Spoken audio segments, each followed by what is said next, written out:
Thank you very much for all of you coming here and for the high interest in this very important topic.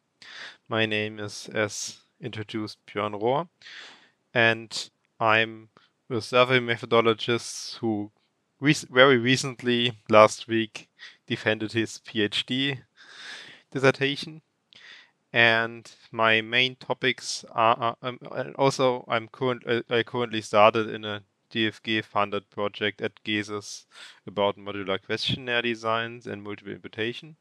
My research topic interests are mainly representation bias in surveys, survey recruitment, non-probability surveys, and this newly found modular questionnaire designs and imputation topic. And with that, getting right into the details. So what is SampcompR, the package I want to introduce you to in this presentation? SampcompR is an R package that is designed to estimate differences between samples. So, for example, surveys and benchmark surveys. This can be done on univariate, bivariate, and multivariate level.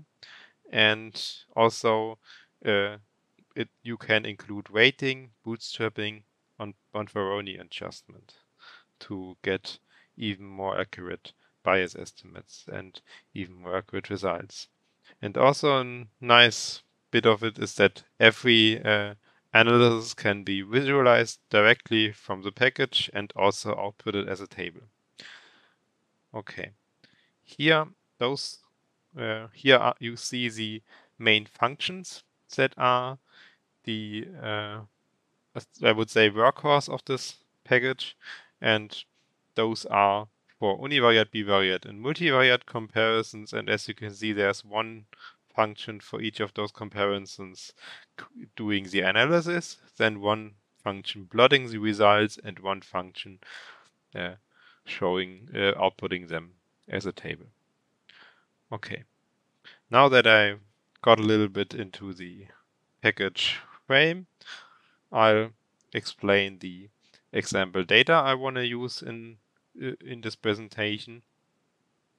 The first thing is an African health survey we conducted in 3 African countries, and this the target population were every respondent being 18 to 65 years and living in the chosen countries. The method we used to conduct the survey was Facebook ads. So the respondents were asked, saw ads on Facebook, and those by clicking on a link, they were guided to the actual survey. So as you see, this is a non-probability survey, and as many of you might know, non-probability surveys might rather likely be biased or have a good potential to be biased. So here we want to analyze if this is actually the case. Of course, I want to warn you here, those in this case, those were preliminary data from this analysis, and those are mostly used for as examples here. Because the analysis we did have are a little bit more digestible than the actual analysis we did in the related paper of this. But if you're interested, I can give you a link to the related paper afterwards because it's already released as a preprint. Okay. Next, the benchmark survey we used for this comparison here was the African Health Survey. This is a general population survey in Ghana, Kenya, and South Africa, among other countries. And it has a slightly different target population, so we also had to adjust the target population for this analysis to males and females between 18 and 49. And also it was included two-state cluster sampling, so design weights and starter information were all used in this presentation. Okay, now that we have this I have explained this one. Let's get right into the package. What the package can do is, for example, doing univariate analysis. On the left side, I show you some code that is needed to do the analysis and create the plot you see on the right side. And I'm go through it bit by bit so it's more understandable. The first information you need to do this kind of analysis is just giving the package the names of the data sets you want to compare. In this case, is where these three Facebook surveys, and we compare them against these three probability surveys here. The next information we give the function is if we want to use bootstrapping or not. Bootstrapping is highly recommended when working with non-probability surveys to get more accurate confidence intervals and p-values. So in this case, we decided to use bootstrap confidence intervals. And in this case, we decided to use 200 repetitions here. The alternative, of course, if you would set n boots to 0, this would lead to no bootstrapping instead. The next thing we did in our in this plot is giving the deciding what we actually want to analyze. Here we wanted to get the relative difference in means and proportions for those estimates that we are choosing. So we added well mean. There are also alternative options like the absolute relative bias in mean, or also the absolute bias in mean without without relative estimates. The next thing we also had to declare is what variables we want to analyze.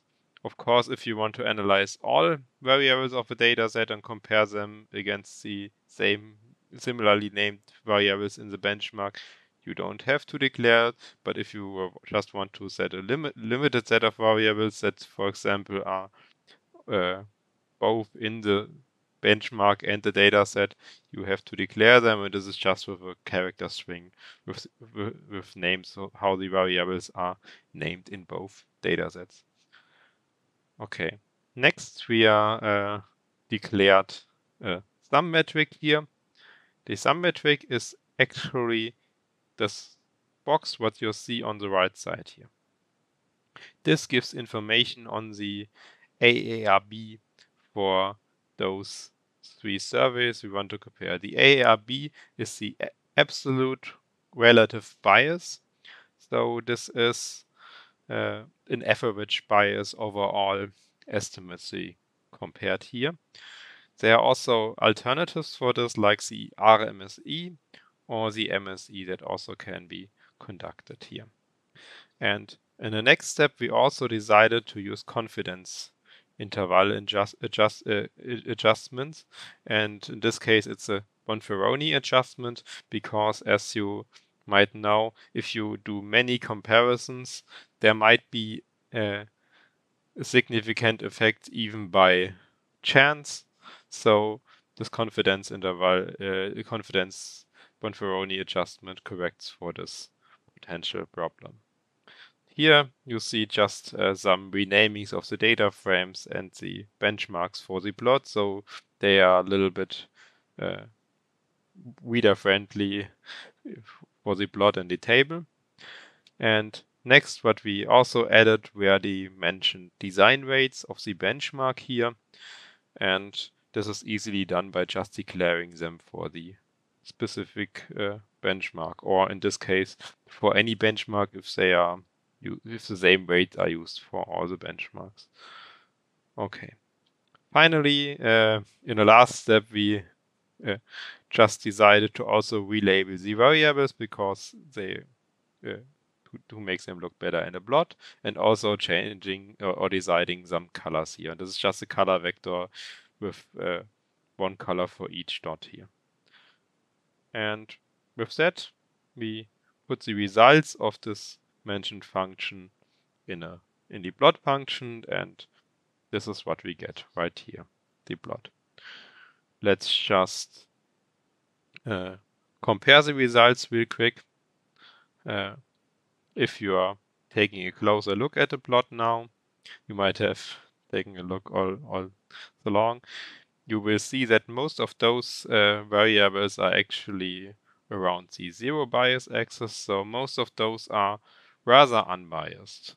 For example, here with age or gender, but especially here, the tertiary education was extremely biased in our example. And this was similar through all plots.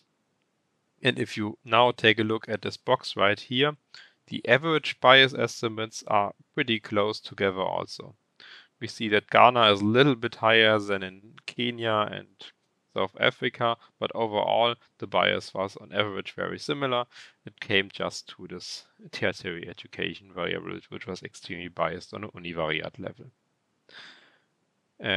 Next, I want to show you real quick that we also can output the results as a table, and this is pretty easily done with just this upper line here, with giving the object we created earlier to a plot and deciding if the CI information, the confidence interval information, should be put in the same line or in a line below the values. In this case, because we have a lot of variables to compare, we decided to put it just behind the actual estimates. And then you get here this plot with the average error on the lower half and also a rank. So here we see that the least biased survey was the South Africa survey here, followed by Kenya and then by Ghana. And finally here you get the ends, and those vary between, for example, 111 and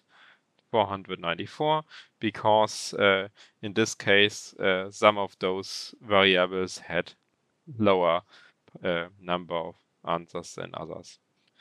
Okay, and the part I skipped, the lower part, was just to make the table a little bit more the table that you output a little bit more look a little bit more nicer, like for example adding a notes here or putting it in upper style basically.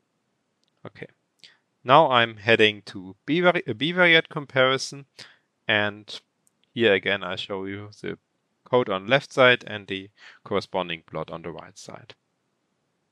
The function for getting these bivariate results is rather similar to the univariate function, with some small differences that I'm coming back to soon.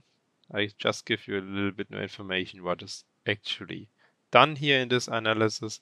Here in this case we calculated Pearson's R for both the benchmark survey and the survey of comparison, and for every pair of variable. So for example, what you get here is a correlation matrix where every square is one estimate, and the color that you see indicates if the surveys are actually biased or not. And what you also see here is that the color scheme. So if the colors are in this darker blue grayish color tone, this actually means that the Pearson's R estimates are unbiased, so they are similar between the benchmark and the survey of comparison. And if they are in this lighter blue tone here, this means there wasn't significant difference between the benchmark and the survey of comparison. However, the effect was not that strong. But if this in this darker, in this reddish tone here, you see here there were a lot of bias, and what this means is that the Pearson's R values between the benchmark and the survey of comparison were either double in size. So for example, the benchmark had a Pearson's R of 0.1 and the survey of comparison had a Pearson's R of 0.2, Or what also could be the reason for this is if the Pearson's R values had different directions. So one was positive and the other was negative. In either case, you would get a tremendously different results. So we coded them in this darker tone here. Other than that, the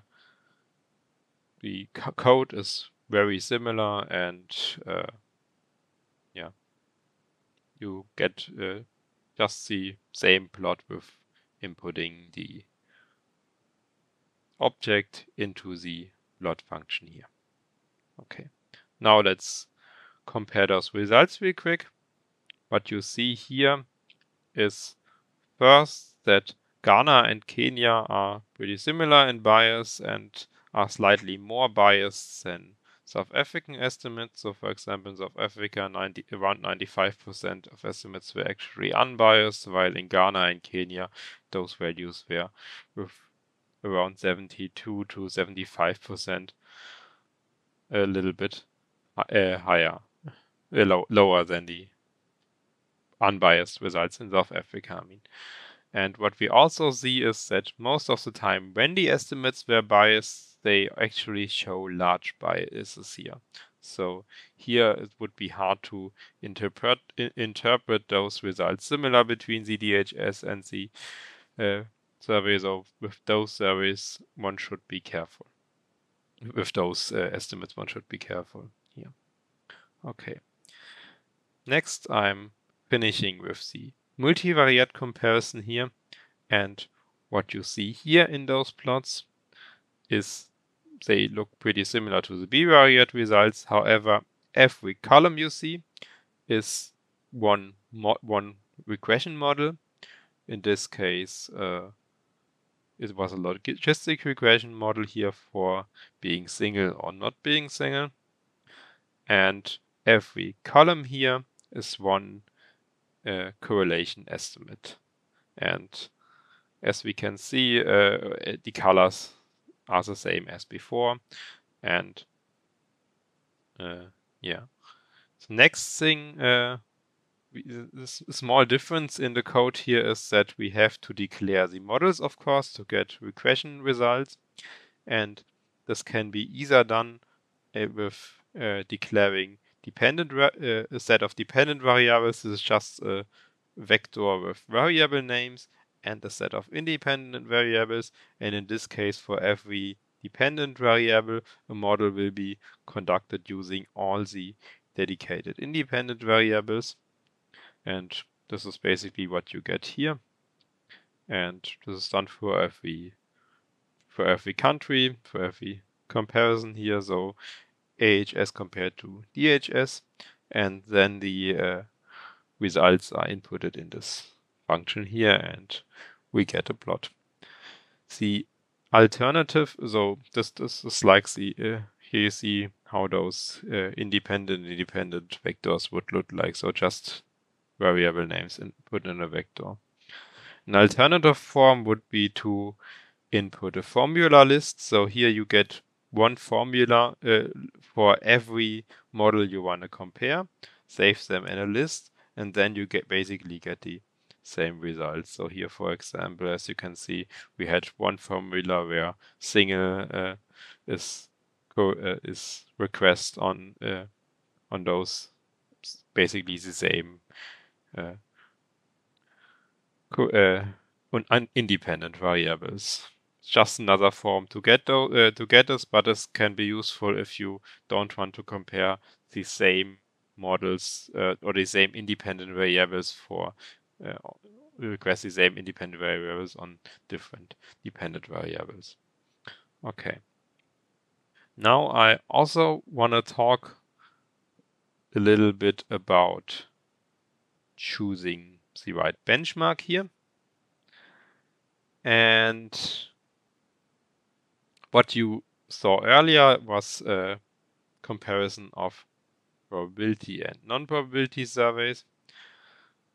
So in this case, we had the problem that, as you see here in the total survey error framework, we actually were not able to compare the probability to compare the individual bias types of the total survey area framework. So, for example, coverage error would rely on comparing the sampling frame information against the target population information, but those are not distinguishable for non-probability surveys, because for non-probability surveys we have a target population, but we have no sampling frame that is existing, and we also have no existing sample. So in this case, we had to compare the selection error, and this was actually possible by just comparing the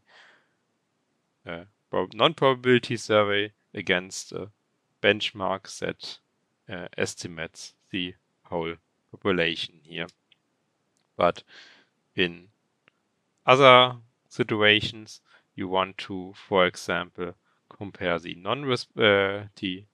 non-response error for a survey. For example, imagine you want to compare how one mixed mode survey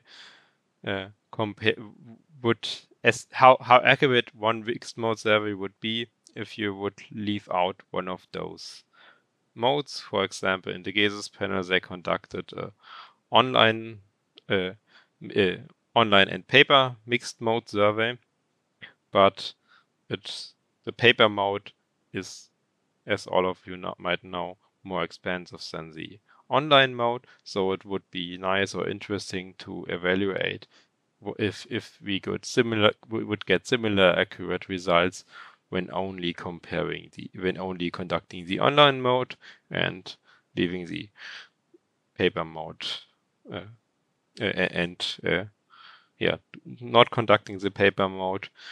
A similar analysis actually done by Lena Remser at KODAQS, and in such a situation, one would be able to compare the online mode against the whole survey, so including both modes, and would also be able to get a benchmark comparison here.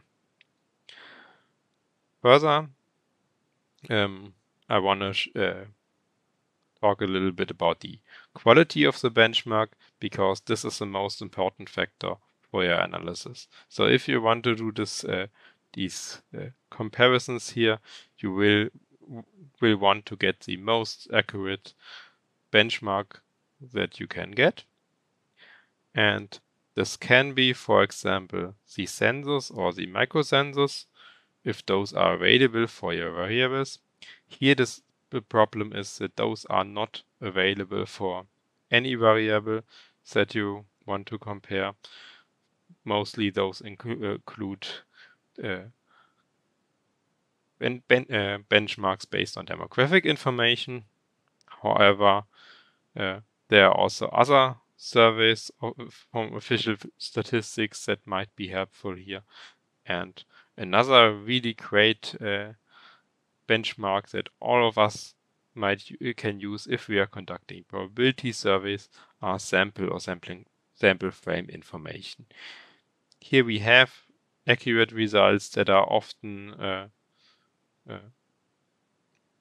available for most of the time available here, but even then here we only have information for some mostly demographic variables here. In cases where we have other variables we want to compare, best benchmark would be a high quality probability survey. And here one should of course look for low non-response. And another thing I would do is potentially validate those surveys against official statistic benchmarks, at least for those variables that are available. So validate them for demographic variables, and if you find that they are already strongly biased for those demographic variables, then I would recommend choosing another benchmark instead. Okay. Next, I want to show you some actual results that I did using the SampcompR package.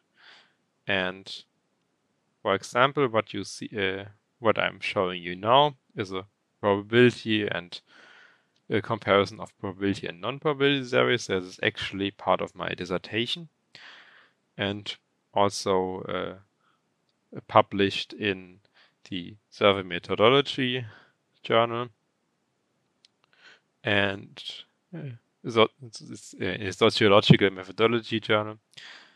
And this was, and here we compared 5 non-probability surveys against 3 probability surveys, and the 3 of those non-probability surveys also came from the same panel vendor, which will be interesting in a bit. And also we used here the German microcensus as a benchmark. As mentioned, here we were not able to use to get any variable as a benchmark from the microcensus, but only demographic variables. So for non-demographic variables that we also wanted to compare, we used one of those probability surveys as a benchmark. And as mentioned, we validated this benchmark against the German microcensus first and used here the most accurate probability survey for the other estimates. And what you get then is, but what we found out here is our results like this here. As you can see, this is an univariate plot. On the left side, you see the probability surveys, the bias for 2 of the probability surveys, and compared for several non-demographic estimates. And on the right side, you see the results for the probability surveys. All of those surveys were used adjustment rates here that we conducted ourselves by the raking method. And also in all of those plots, we used bootstrapping again, and we used confidence interval adjustments. What you can see here looking at those results is that the probability surveys are far less biased than the non-probability surveys, at least for those estimates we compared here. And another thing we can also see is that the RMSE, here displayed in the boxes, in the upper right boxes here, do far more vary between the non-probability surveys than the probability surveys. And also an interesting fact is that although some of those non-probability surveys came from the same panel vendor like NP1, NP2 and NP3, the bias still differs between those surveys here. And yeah, that's one of the analyses you might be able to do with such a with the SampcompR package. Second, I'll show you some bivariate results here. Here again, the surveys were raked before, and we compared the 2 probability surveys against the non-probability surveys with the ALBUS, with the GGSS, the most accurate survey, as a benchmark here. And what we see here is that most of those surveys have some correlations that are biased, but the percentage of bias is most of the time around, the percentage of unbiased results is most of the time around 80 to 90%. So here we many bivariate estimates were actually pretty accurate here. But there were also exceptions, like for example the non-probability survey 1 here or the non-probability survey 5 here, which were more biased. And what we also found here is that that even one of the non-probability surveys was the least accurate. So what we can take away, it can be that non-probability surveys are as accurate as probability surveys. However, it's also possible that you get even from the same panel vendor, because again, NP1 and NP2 came from the same panel vendor, you get far different results. And beforehand, we were not able to know if we would get an NP1 in survey like NP1 that is very inaccurate, or a survey like NP2 that is rather accurate. Okay. Next, I'm talking about another paper of my dissertation.